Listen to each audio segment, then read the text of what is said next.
Today guys, I have a treat for you. We're going to be making a paella, but we're going to be making a paella valenciana. So it's going to have chicken and rabbit in it, and it's a super easy recipe compared to some of the other recipes that I've shown you and made, as well as what we make in the kitchen. So hopefully you guys are going to enjoy this today. Now, paella originated in the Valencia area. It was actually brought over by the Moors when the Moors controlled Spain many centuries ago. And from that is what we have today, paella. Now, the famous one that everyone sees is the paella de marisco, or the seafood paellas.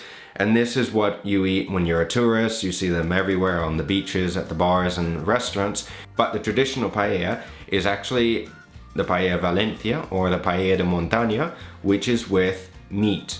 Now, the ingredients for today are very easy. We're going to be using the chicken that I used in my last video of breaking the chicken down. We're actually going to be using this, so if you want to learn on how to break a chicken down, you can click here or in the description down below to watch that video. And if you want to make a chicken stock, because I also showed you how to make chicken stock in that video. So it's a very good educational video. Then we're going to be using bomba rice. Now, bomba rice is specifically for paella.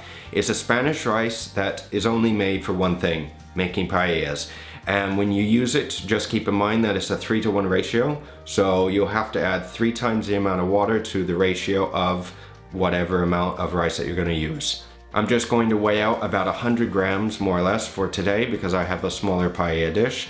And then of course we're going to be using a spice that's very common in Spanish cuisine, saffron, which adds a lot of flavor to it as well as color.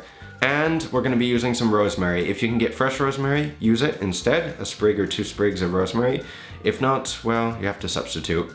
Now for the green beans, I'm going to blanch them. I'm going to get a pot of water on, salt in the pot, bring it up to a boil, throw the beans in after topping and tailing them. After about 1.5 minutes, 2 minutes of when they start to feel like they're a little done, I'm going to drain the water and then just pour in a little bit of cold water. And then I'm gonna cut them on the bias, and we're gonna use this for garnish at the end. Then I'm gonna take my Colgate tomatoes, and either one, you can take the tomatoes and actually grate them over a microplane or a cheese grater, or if yours isn't very good, you can take out your little hand wand and blend them. Season the chicken with a little bit of salt and a little bit of black pepper, both sides. I'm just going to cut it into smaller portions, bite-sized portions, and then I'm going to do the same thing with the rabbit. I'm going to take a little bit of salt and pepper, season it well, cut it up into small pieces, and set that aside for our paella. Now, before we start this dish, because we have all the mise en place ready, I'm going to take the chicken stock and I'm going to heat this up. It's important to have this hot before we start cooking.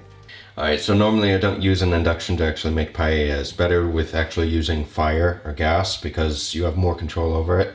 But first you're going to get the pan hot. We're going to add a good amount of olive oil to the pan. Once the pan's hot, you're going to add the chicken and the rabbit.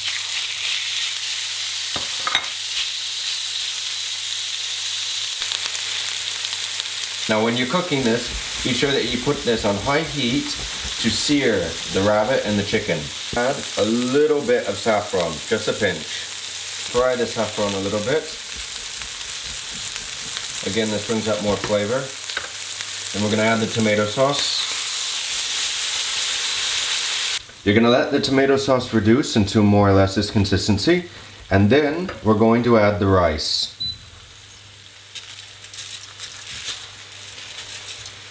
Now, just like a risotto, you want to fry the rice for at least a minute or so before putting in the stock.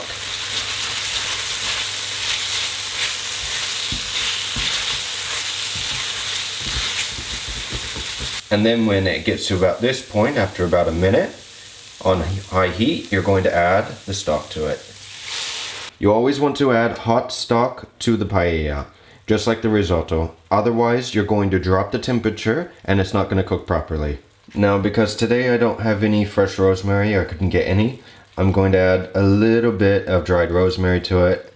You should have fresh. This is the best method, but when you don't have something, you have to improvise. Now we're going to let this cook for a few more minutes on the stovetop, and if it's a little dry, just keep adding a little more stock. And we're also going to taste. And if it needs more salt, add a little more. Now when you see the rice starting to get to this point where it's starting to absorb the chicken stock and it's starting to bubble, we're going to decorate it. And what you want to do is you want to give it a hard 1 or 2 shakes to flatten the rice, because if the rice, I've said this before, is not flat, because this is not like a risotto, you're not continuously moving it, the rice is not going to cook evenly. Now traditionally you're supposed to add lima beans to this, but if you don't have them, that's fine. You can either substitute, say, navy beans, or you don't have to put them if you don't want to. And then if it's a little dry, you want to add just a little more stock to the areas that are dry. Just a little, because this rice will absorb a lot of water. Now we're going to finish this off in the oven, because the oven is going to cook from, well, theoretically, all sides, so it'll be a lot easier to finish it this way. Put about 12 minutes on the clock, and halfway we're going to check it and turn it in the oven.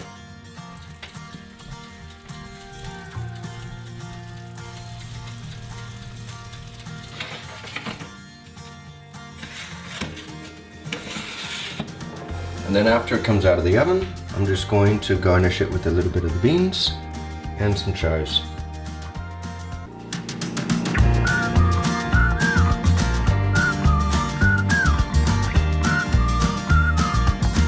Now I wish you guys could actually smell what I'm smelling right now with my paella, and more importantly I wish you could taste it, because it is very delicious. So if you like this recipe, guys, be sure to hit that like button down below and subscribe to my channel as well. And if you do want a video or a method on making the seafood paella or the squid ink paella, I made both of those in my last videos. I'll leave links down below for which you can click on and see how to make a traditional seafood paella. So thank you for watching, guys. Be sure to check out the rest of my videos if you haven't done so already, and I'll see you guys again very soon. Take care.